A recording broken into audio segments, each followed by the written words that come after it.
Hello everyone, in this video we are going to see the introduction to the tension members. Before starting this chapter, you should know what is tension member, what are the factors that you should consider to be considered as a particular member as a tension member. So let's start with the video. What is tension member?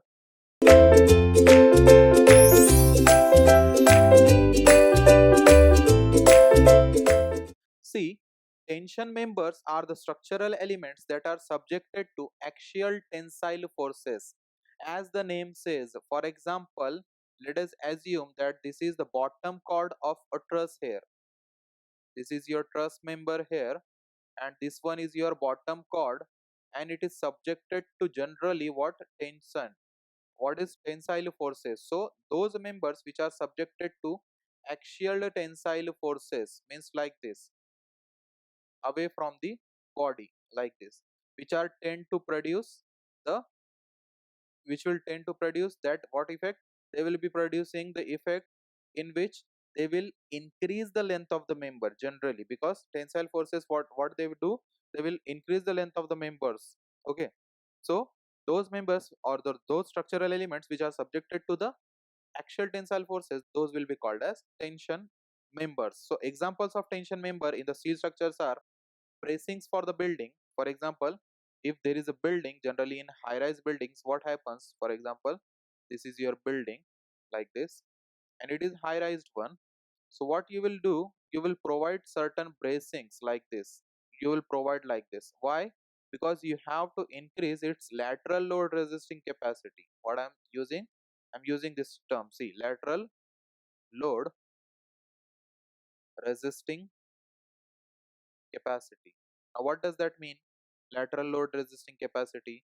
If your high-rise building is subjected to earthquake forces and wind loads, so what happens? Because of that, there are chances that your structure will get collapsed. It will not be very sufficiently, it will not have some sufficient strength. So to increase this strength, to increase the its load carrying capacity against the lateral loads means which load?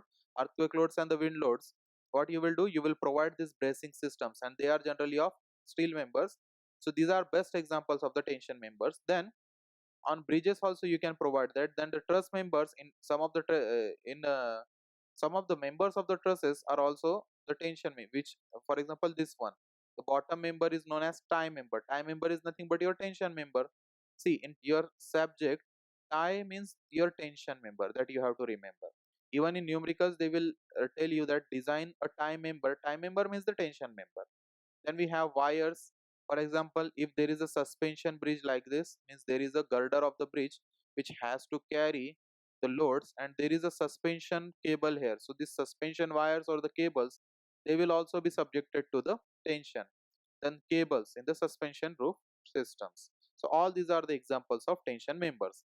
So in an actually loaded tension member, the stress is given by, see, stress formula is simple. What is the stress? It is force upon area, that is P by A. You can either denote your stress by F or sigma, that is up to you. Now, to design the tension members, it is important to analyze how the member would fail under both yielding, that is excessive deformation, fracture, which are to be considered as limit states. Now, let me explain this concept to you. See, for example, there is a structure which has to be designed as a tension member.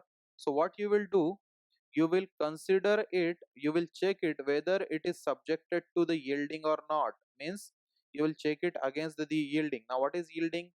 Here I have written here, it is excessive deformation. So your structure should not collapse or it should not fail due to excessive deformation. Which member? I'm talking about tension member. So you will check your tension member against yielding, then you will check your member against rupture, and you will check your member against block shear. Now what are these three concepts? I have explained these three concepts in a separate video. In next videos you can watch that video in which I have explained these three concepts: yielding, rupture and block shear.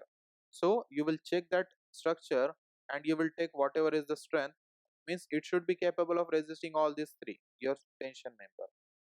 Then the limit state that produce the smallest design strength is considered as the controlling limit state and it prevents the structure from failure.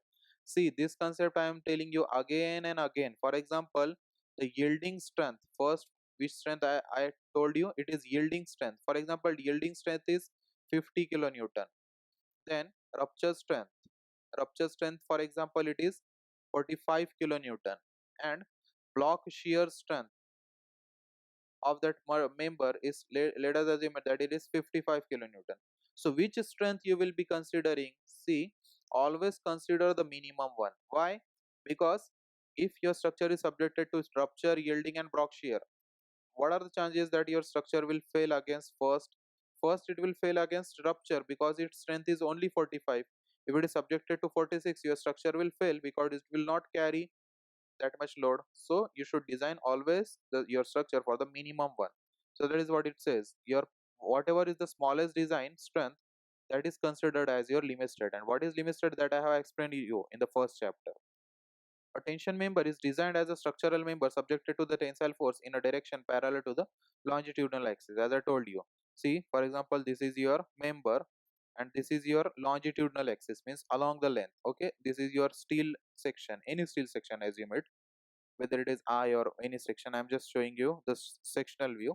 So let us assume that it is subjected to the tensile force like this, T, or generally it is denoted by PU. So it is subjected to tension force like this. So your tension member will be designed as it is subjected to this tensile force and it will be subjected to parallel to the direction of your longitudinal axis. This is your longitudinal axis and your load will also be parallel this in this direction only. Okay, so this was the video on introduction to the tension members. Thank you.